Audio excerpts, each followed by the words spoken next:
Welcome to the Dice Tower, a series of video reviews about board and card games. Here are your hosts, Tom Vassell and Sam Healy.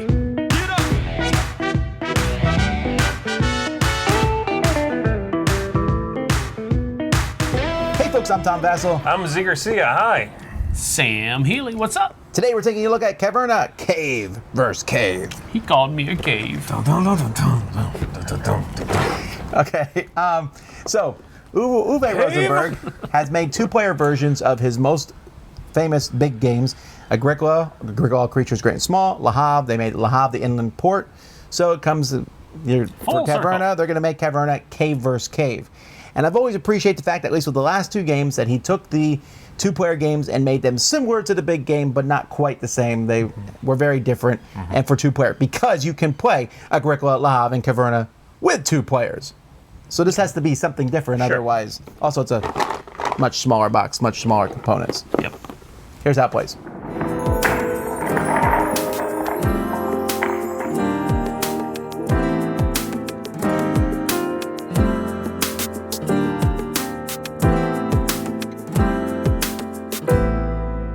Each player has their own cave, which is why it's called Cave versus Cave. And you're going to have some of these tiles placed face down it. You have one room in your cave, a cave entrance, and one open spot for a room. This board is placed between the players. 4 tiles are placed face up on it. The rest are placed down 2s, 3s, and 4. The game is going to take place for 8 rounds, and in each round you'll flip over the next tile in line. And then each player is going to get actions equal to the number on that tile. So each player will take 2 actions. On your turn, you will pull a tile towards you on your side of the board to show that you're using it. If the other player was using it, it would go up. Each tile is going to let you take multiple actions, likely. So for example here, I can take an extra stone. Each player has resources: stone, wheat, wood, food, gold, and flax. All these resources can go to 9 except gold, which can be flipped over and gone higher than 9. If you don't like the big tokens with the game, they actually come with smaller tokens that will fit on these spots, but these are wooden ones and nicer. So when you do this, this will give you a stone, and then I can excavate one of the spots on the board, or I can pay 2 food to excavate twice. Now here it's an either or, but I can do both of these actions, and I can do them in any order. So I might decide to take a stone and then excavate, which means any spot next to one of my open spots. So I might excavate this one. This becomes a room and goes in the middle. These are starting rooms. This is an extra room here. This tile here lets you put a room in an empty spot that you have. I can pay 1 food per dwarf, the number of dwarfs on the board underneath the section that we're in, or I can pay 5 food or 1 gold for a room, or I can do both of these actually, if I want to. When building a room, there's a couple things you have to pay attention to. First of all, the room might have an extra cost. So this one costs 1 wood. It also needs a certain wall next to it. This can be next to 1 wall. So I could place it here next to 1 outside wall, but I could not place it in the corner because there would be 2 walls there. As the game goes by, there's going to be tiles that let you build walls so that you can put some of the tiles in. Like this one here, for example, needs 3 walls around it, and there's even some that need 4. Sometimes it shows a white wall. That means that that wall is optional. It can be there or not. Once you decide where to put the tile, you just say, okay, it needs 1 wall. Here it is. And then you can rearrange it so you can see it. So the reason you're building rooms is because many tiles will let you use rooms. Like this one gives me 2 wheat and 1 flax, and then lets me use a room. So my opening room here is take 1 resource of my choice. But maybe this room here, the tunnel, gives me 2 food, and then gives me 1 stone, although it's a maximum of 3 stone. This one here, move my food up to 3 if it's below 3. This one here, move all my resources to 1 if they're below 1. And so just take a look at a couple other tiles. This grindstone here lets me change a flax into 3 food, or 4 flax into 7 food. And the treasure lets me change 3 gold into 4 gold and a food. Some of the tiles, as more tiles come out, there are blue rooms that give you a bonus. This one here says whenever I use a tile in the middle that gives me 2 room actions, I actually get 3. And if I use one with 3, I actually get 4 room actions. And so the blue ones, like this one says whenever I take the undergrowth action, this one here that's a room and 2 wood, I can also change 1 food into a gold. So as time goes by, more and more actions will be revealed. This one here gives you a wall that you can place. Sometimes you can destroy one of your walls. You can destroy a wall to get 2 stone, a gold, and 3 food. And then finally, this 4th action here, you have to have more gold than your opponent to be able to pull it off, which lets you put out a wall and place a room. If someone manages to fill up every room in their thing, they get this spot here, which has either 3 walls or 2, your choice, as an extra place to put a room. After the 4th round, after the 8th round, in which there will be 4 actions, everyone's going to add up the points. All your rooms have point values on them. So you see 6, 3, 2, 6. Some of the bigger rooms have more. Notice the treasury here has 10 points, plus your gold. Gold is worth 1 point each. You add those together, higher score wins. Well, I think, first of all, we can say it definitely plays differently than Caverna. And Caverna, you're going around grabbing all these big piles of resources, building a adventuring. There's no adventuring. That's the big one, really, I think. That's the main. That's the main the way it's different than Caverna, because you don't have that adventuring aspect. Otherwise, it has a very similar thing to Caverna in that you're simply building up your cave. Yeah, the main things that are different is when you dig in your cave, you produce a possible room to build. Correct. That's that's kind of a cool idea, because that means every game's going to have that different what rooms are available at what point. You can't say this is the perfect room combo. It may never show up. Right. While on the other hand, the actions in the middle are going to be the same. The actions also of activating a room is different. Right. In the regular game, they just give you basically bonuses. Now a room is like getting an action card that only you can use. Mm-hmm. Yeah. So use an action. Other than that, you're right. There's a lot of similarities to how it looks. You're not farming. They cut farming out. This one actually is. Caverna was half about caves and half about farming. The farming is gone. You are now just a dwarf. There's still food in this game. The time length feels reasonable. It doesn't take too long to play. It's, what does it say, 45 minutes in the box, I thought, maybe? 20 or 40 minutes. 20 for the single player game, which I've not played because I don't care. But the 40 minutes for 2 players, that can be a little bit long maybe for how the game feels, but I think it ended for me at the right time. If it had been any longer, I would have said too long. I don't think it feels too long at all. That felt right. Yep. Absolutely. You couldn't get everything done, which is ideal, right? Yeah.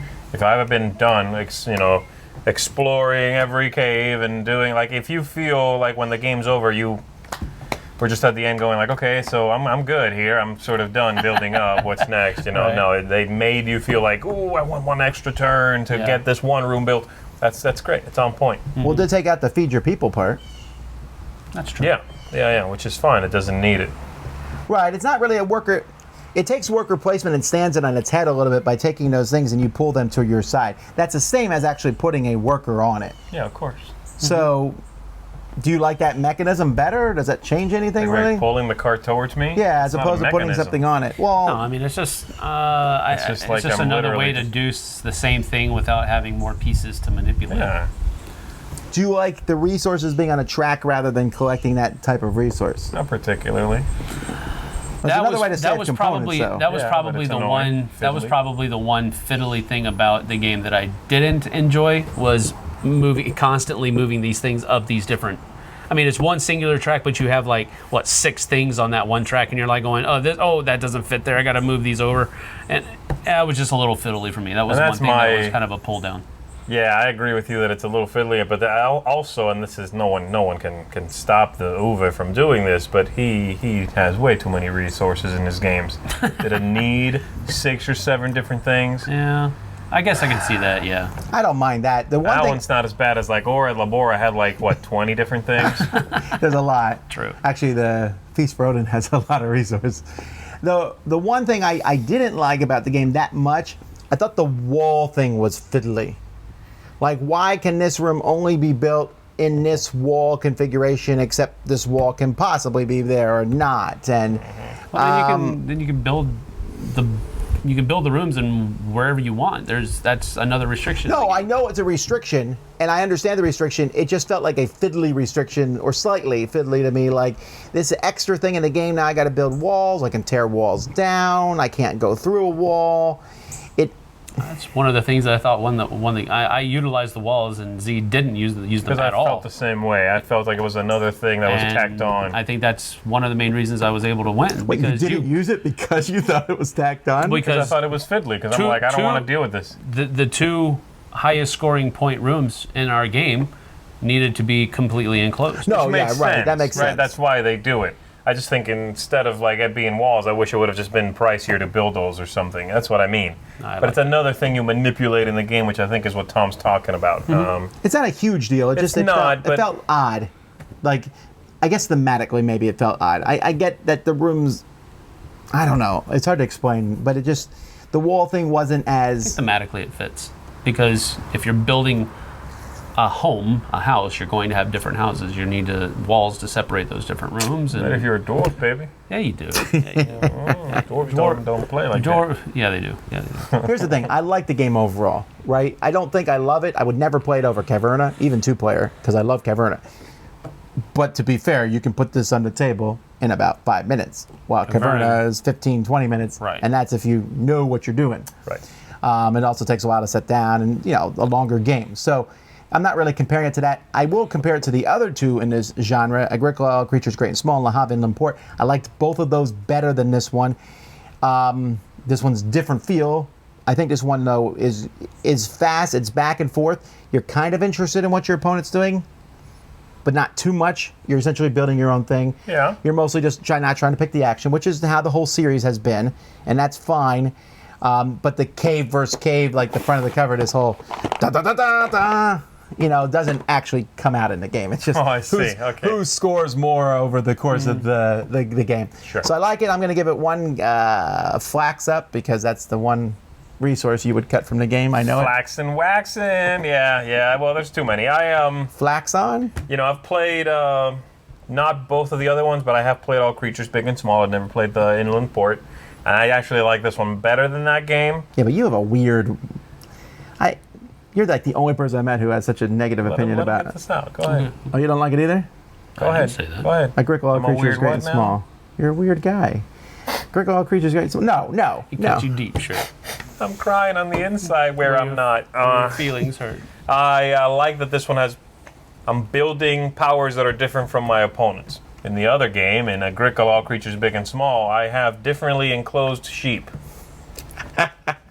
I feel so different from you. And in this game, I do feel different from the other player. I have buildings you'll never have. I can trigger powers you'll never get. And yeah, it all ultimately boils down to trade some of this stuff for some of this stuff. Yeah.